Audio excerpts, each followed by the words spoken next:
নমস্কার সবাইকে, গল্পাঞ্জলি চ্যানেলে আপনাদের স্বাগত। আমি রুমকি। আমার আজকের নিবেদন কালিদাস ভদ্র রচিত ছোট গল্প অলীক সহবাস।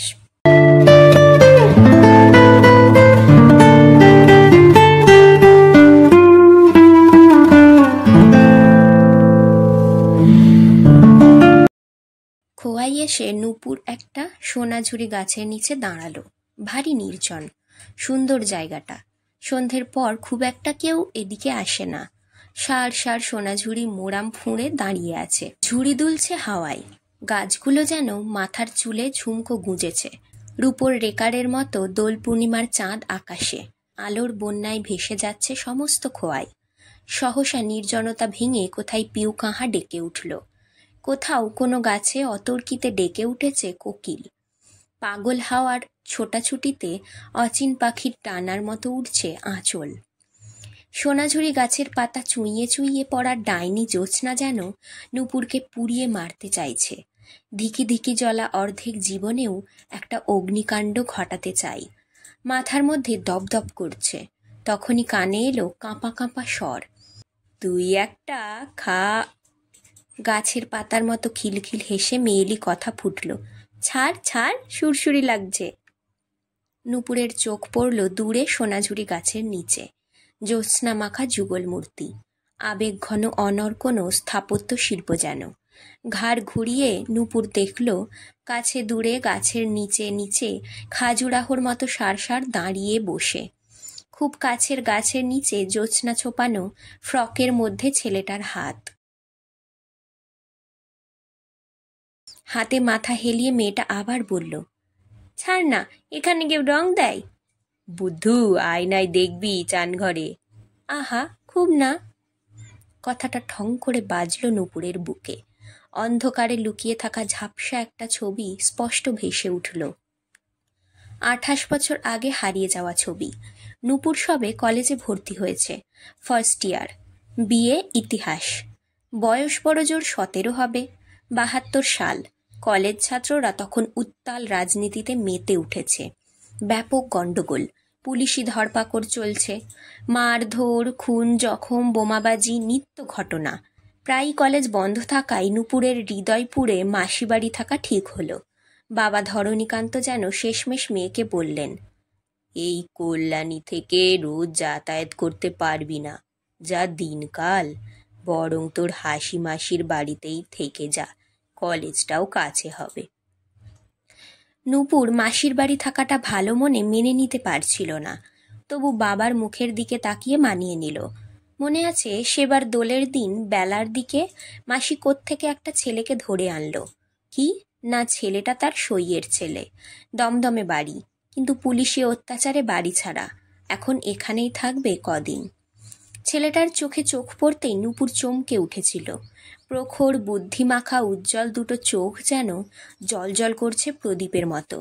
18-19-এর সৌম্য কিশোর, মাথা ভর্তি কোঁকড়া চুল, মুখ ভর্তি দাড়ির জঙ্গল। নামটাও বেশ, স্বপ্নময়। স্বপ্নময় বিশ্বাস। প্রেসিডেন্সির সেকেন্ড ইয়ার, ইংরেজি সাহিত্যের ছাত্র। নূপুর একটুক্ষণ তাকিয়ে ধরা গলায় বলেছিল, ডোন্ট মাইন্ড, কিন্তু আমি কিন্তু আপনার মতো ব্রিলিয়ান্ট নই, পড়ুয়া, তাই ইতিহাস নিয়েছি। কোন কলেজ? লেডি ব্যাবর্ন। ব্রিলিয়ান্টরাই ওখানে সিট পায়, তাই বুঝি? নয়তো কি? বাড়ি ছাড়ার মনোকষ্ট যেন ভুলিয়ে দিল স্বপ্নময়ের কথাটা। নূপুর বুঝতে পারল একটা গর্ববোধ তার মনে ছড়িয়ে পড়ছে। ব্যাস, ওতেই নূপুর মুহূর্তে অন্যরকম হয়ে গেল। চোখ গোল গোল করে নূপুর স্বপ্নময়কে জিজ্ঞেস করেছিল, পুলিশ আপনাকে খুঁজছে কেন? আমার বন্ধুদের খবর চাই। কি খবর? ওই কে কে রাজনীতি করে, তাদের সব নামধাম। ও, আপনি বুঝি ওদের দলে আছেন? নকশাল? দল বুঝি না বুঝি, আমার বন্ধুরা তো কোনো অন্যায় করেনি। গণতান্ত্রিক দেশে রাজনীতি করার অধিকার সবারই আছে। ছাত্ররা এই দেশে আগেও রাজনীতি করেছে, এখনো করছে, এতে অন্যায় কোথায়? বাহ, আপনারা বোমাবাজি করবেন, ক্লাস ভাঙচুর করবেন, পুলিশ তাকিয়ে তাকিয়ে দেখবে? আমার বন্ধুরা উপযাচক হয়ে বোমা মারে না, পুলিশ অযথা তাদের ধরে নিয়ে গিয়ে মারধর করছে, বিনা বিচারে আটকে রাখছে, বাধ্য হয়েই আত্মরক্ষা করতে। বোমা ছুড়ছেন, খুন করছেন না? বেজায় চটে গিয়েছিল স্বপ্নময়। মুখটা জবা ফুলের মতো টকটকে লাল হয়ে উঠেছিল। ব্যাস, তখনই মাসি ঘরে ঢুকে বলেছিল, তুই বড় স্বার্থপর নূপুর। ছেলেটা করাত পুলিশের তাড়া খেয়ে পালিয়ে বেড়াচ্ছে, আর তুই ওকে অহেতুক উস্কে দিচ্ছিস কেন? যা না, একটু রং খেল, দোলের দিন ছেলেটার মুখে আবির দে। আবিরে ছেলেটার মনটা একটু অন্যরকম হবে, রুক্ষ ভাবটা অনেক কমে যাবে। না, তোমার দেখছি মার চেয়ে মাসির দরদ বেশি। কথাটা মনে এলেও নূপুর মুখে বলতে পারেনি। মাসির কথায় অজান্তেই হাঁ হয়ে স্বপ্নময়কে দেখছিল।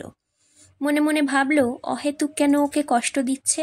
কেনই বা নিঃসন্তান মাসিকে কষ্ট দেবে? মাসি হয়তো সইয়ের ছেলেকে নিজের ছেলের মতো ভাবে। চুপ করে নূপুর মাসির ঠাকুর ঘরে সোজা চলে গিয়েছিল। একটু পরেই আবির রেখা হাতে দাঁড়িয়েছিল স্বপ্নময়ের সামনে। কি মশাই, শুনেছেন তো মাসির হুকুম, আসুন। না না, আমার রং খেলতে ইচ্ছে করছে না। ইস, বললেই হলো, দেখি দেখি মুখটা। সমস্ত শরীরে অদ্ভুত এক শিহরণ বাজছিল। স্বপ্নময়ের চুলে আবির বোলাচ্ছে দাঁড়িয়ে। ধর্মর করে হঠাৎ স্বপ্নময় নূপুরের রেকাব থেকে মুঠো করে আবির নিল। দু হাতে নূপুরের মাথা ধরে মাথায় চুলে আবির মাখিয়ে দিল। ঝটপট করছে নূপুর স্বপ্নময়ের বুকের খাঁচায় পাখির মতো। এই প্রথম পুরুষ হাতের ছোঁয়ায় চমকে উঠল নূপুর। মুখে গাঢ় রঙের পোঁচ। নূপুর বাহানা করে স্বপ্নময়ের হাত থেকে বের হতে গেছিল। হুট করে হাতটা পিছলে ঢুকে পড়ে ফ্রকের ভেতরে। কেঁপে উঠল বুকের ঢাল। চোখ তুলে নূপুর আর তাকায়নি। লজ্জায় হিম শরীরে এক দৌড়ে ঢুকল কলঘরে। আয়নায় নিজেকে দেখল একা, মুখোমুখি। সদ্য বুক ফুঁড়ে ওঠা টিলা আবিরে লাল। নূপুর আধখানা হয়ে গেল। লজ্জা, আশ্চর্য এক ভালো লাগা দোল খাচ্ছে শরীর জুড়ে। অথচ কেমন নিঃস্ব লাগছে। অনেকক্ষণ চান করেছিল, তবু রং কোথাও না কোথাও যেন টহল দিয়ে বেড়াচ্ছে। কাউকে নূপুর বলতে পারেনি, বন্ধু দীপাকেও না। নির্ভীতিতেই রইল অর্ধেক জীবন।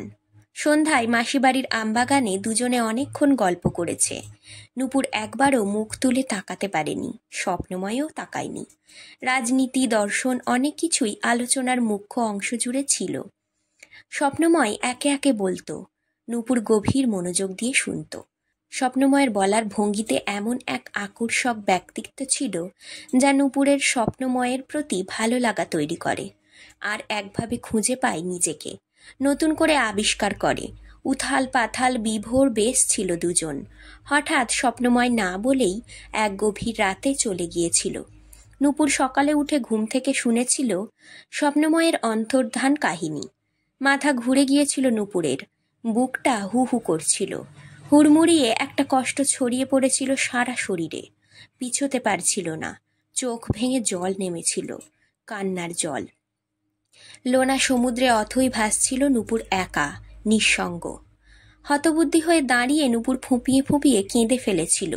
দীপা অনেক কষ্টে সামাল দিয়ে নূপুরকে নিয়ে এসেছিল, সান্ত্বনা দিয়েছিল। নূপুরের বাড়িতেও ঘটনাটা জানাজানি হয়ে গিয়েছিল। নূপুরের বাবা বেশ ভয় পেয়েছিলেন। মেয়ের কাণ্ডকারখানায় চিন্তিত হয়ে পড়েছিলেন।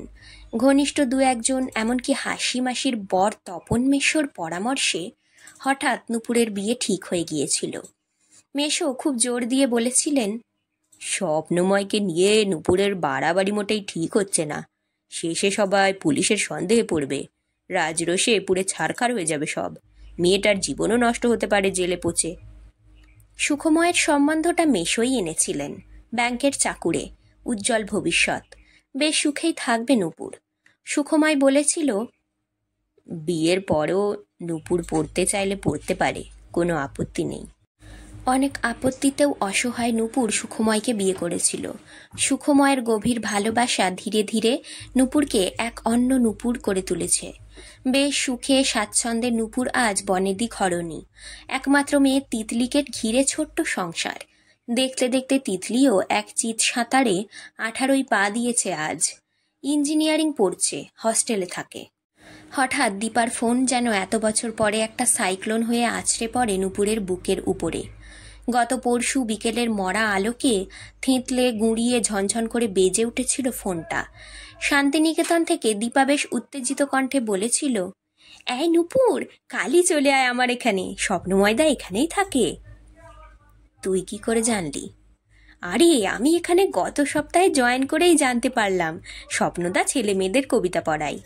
দূর, ও আবার কবিতা পড়াবে কি?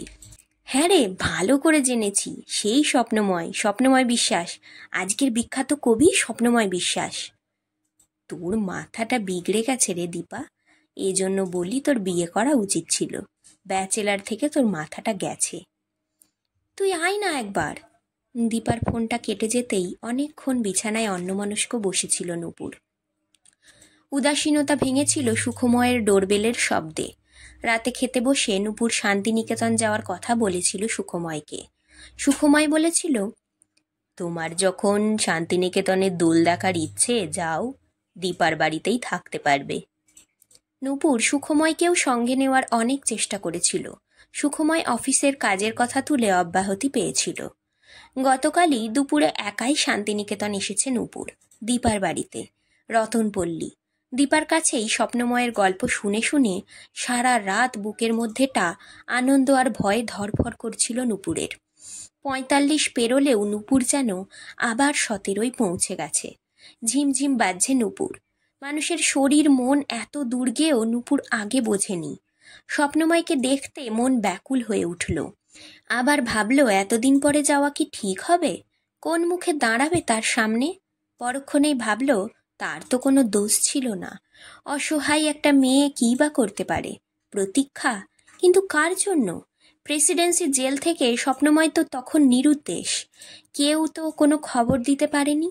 নূপুর নিজেও জানতো না স্বপ্নময় আদৌ বেঁচে আছে কিনা, নাকি পুলিশের গুলিতে। দীপার বাড়ি থেকে অনেক দ্বন্দ্বে বিকেলে চা খাওয়ার পর নূপুর স্বপ্নময়ের উদ্দেশ্যেই বেরিয়েছিল। পথে বেরিয়ে চাঁদের আলোর বন্যায় ভাসতে ভাসতে খোয়াই এসে পড়েছিল নূপুর। সোনাঝুরি গাঁটটাকেই নোঙর করে দাঁড়িয়েছিল। সহসা দীপার ডাকে চমকে তাকায় নূপুর। কি রে, তুই এখানে? ব্যাপার কি, স্বপ্নদার বাড়ি যাসনি? না রে, যাওয়া হয়নি। সে কি, ভাবছিস কি বলবি? না, ঠিক তা নয়, আসলে কি হবে গিয়ে। কেন? যা না, একবার দেখা করে আয়। এত দূরে এলি আর মানুষটাকে একবার দেখবি না? দীপা যেন ডাইনি জ্যোৎস্নার মতো উস্কে দিল নূপুরকে।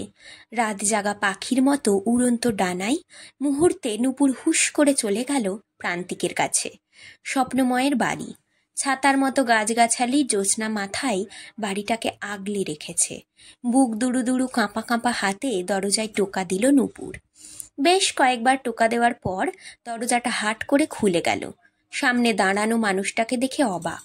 এ কি, কাশফুলের মতো সাদা চুলে মাথা ভর্তি, সাদা দাড়ি গোঁফের জঙ্গল, রোগা শীর্ণ চেহারায় শুধু চোখ দুটো অবিকল এক আছে। জল জল জ্বলছে দুটো প্রদীপ। হাই পাওয়ার গোল্ড ফ্রেম চশমাটা চোখে পড়ে লোকটা অনড় চোখে চেয়ে আছে নূপুরের দিকে।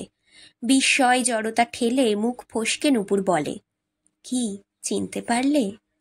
তাকিয়ে ফ্যাল ফ্যাল করে স্বপ্নময় বলল, ভালো আছো? তুমি? ভালো। নূপুর দাঁড়িয়ে দাঁড়িয়ে দেখছে আলোয় ভেসে যাচ্ছে স্বপ্নময়ের মুখ।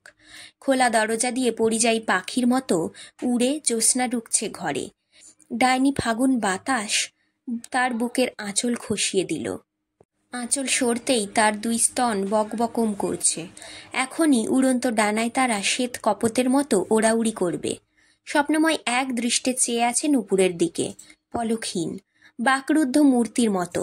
নিস্তব্ধতা ভেঙে নূপুরের গলায় শব্দের আঁচড় ফুটল। কি রঙের দাগ দেখলে? বিদ্রুপ মেশানো কথায় স্বপ্নময় যেন আরো বিস্মিত হলো। নূপুরের কথার অর্থ ঠিক বুঝতে পারল না। অনেকটা ছেলে মানুষের মতো বলল, আজ বুঝি খুব রং খেলেছ? আজ নয়, 28 বছর আগে, হৃদয়পুরে। স্বপ্নময় এবার খুব লজ্জা পেল। নূপুরের আজ আর কোনো লজ্জা নেই, সংকোচ নেই। সে যেন আজ বড় বেপরোয়া। স্বপ্নময় ভাবল, মেয়েরা বিয়ের পর হয়তো বেশি বেপরোয়া হয়ে যায়। ছোটবেলায় তিল তিল করে জমানো রক্ষণশীল ধারণা বিয়ের পরই ওলটপালট হয়ে যায়।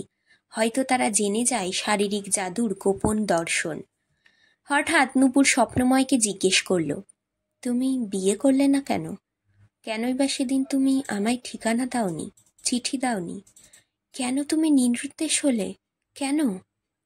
স্বপ্নময় শুধু বলল, একজন ফেরার আসামির যোগাযোগ রাখাটা ঠিক নয়, আর রাখলে তুমি পুলিশের শিকার হতে। তোমার সুন্দর জীবনটা নষ্ট হয়ে যেত। বিনা বিচারে বন্দি নয়তো। আমি তো তোমায় খুঁজেছিলাম পাগলের মতো। জানি, আমি সব জানি, তবু উপায় ছিল না। তা তুমি বিয়ে করলে না কেন? একান্ত ব্যক্তিগত। না, তোমার ব্যক্তিগত কোনো কিছু নেই।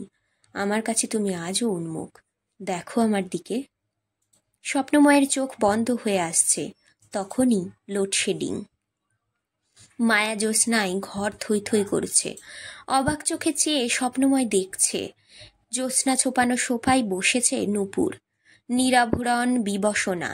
মুক্তস্তনের বোঁটা থেকে টুপটুপ করে পড়ছে জ্যোৎস্নার ফোঁটা। আস্তে আস্তে নূপুর স্বপ্নময়ের খুব কাছে এলো। আবেগ ভরা কণ্ঠে আবার বলল, বলো না, কেন বিয়ে করলে না? এমনি। শিরশির কাঁপানো অভ্যস্ত আঙুলে নূপুর স্বপ্নময়ের গোপন অঙ্গ খুঁজছে। বেহালার তারে ছড় টানার মতো স্বপ্নময়ের কণ্ঠে ফুটল, কি করছো? জানি তুমি পারবে না, এ বয়সে আর হয় না। সাঁওতাল পল্লী থেকে ভেসে আসছে মাদলের বোল, হোলির গান, মহুয়ার গন্ধে ম করছে ঘরটা। স্বপ্নময় এই প্রথম টের পেল তার মেডিকেল রিপোর্টটা কি নির্মম সত্য। নূপুর জানল না পুলিশের জ্বলন্ত চুরুটে ঝলসানো স্বপ্ন তাদের নিথর কাহিনী। পোড়া স্বপ্নের যন্ত্রণামাখা নীল অন্ধকারে স্বপ্নটা রেখে দিল স্বপ্নময়। আজকের গল্প এখানেই শেষ। গল্প পাঠ ভালো লাগলে অবশ্যই একটা লাইক দিয়ে যাবেন, আর আমার চ্যানেল গল্পাঞ্জলিকে সাবস্ক্রাইব করে আমার পাশে থাকবেন। ধন্যবাদ। ভালো থাকবেন সবাই।